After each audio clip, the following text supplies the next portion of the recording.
guys, nagmarinate ako ng manok guys. Tapos gagawin natin siyang barbecue sa kawali. Siyempre naman, paanuhin muna natin itong para maging balik-balik pa rin natin ganun. Para maging brown siya.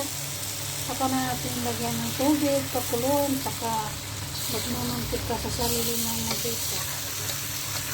Para mainit. I-marinate ko pala ito guys. Siyempre marinate ng barbecue.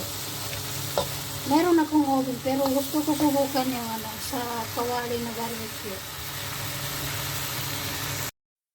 Ayan guys, balik ta rin natin yan.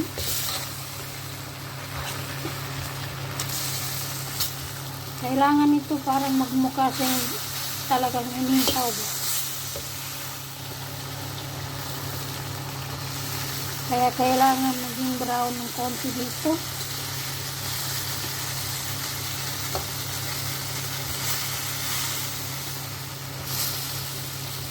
Ayan, papakuluan ko pa rin. Ano ba ito? Kailangan pa rin niya mawala yung tubig yan.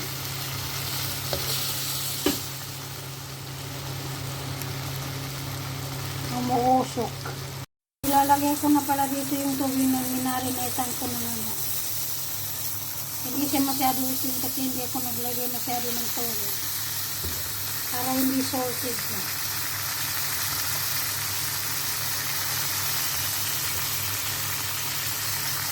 Ito na yung ating guys, barbecue sa kawali. Kaya lang, pag magbabarbecue ka sa kawali, susunog ang kawali. Pero okay lang yan, mahugasan naman.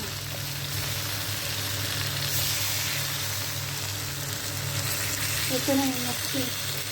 Medyo natutuog, sunog-sunog na. Pero mas maganda yan kasi kaya nga barbecue. Para umitin ng konti. So, ito na guys yung ating pagkain guys. Ito yung chicken barbecue na niluto natin sa kawali. Medyo nadurog ng konti. Hindi naman sa durog masyado. Pero okay lang yan. Ayan. Ganyan. Ang lambot. Tapos meron tayo kamatis. May lettuce tayo dyan. Yan, kasama yan. Kakainin natin yan guys. So yan guys, kain po tayo guys. Sana po guys, meron kayong pagkain siyan sa inyong mga table. Para naman masamaan nyo kami kumain. So, yan. Kain po tayo. Bye-bye.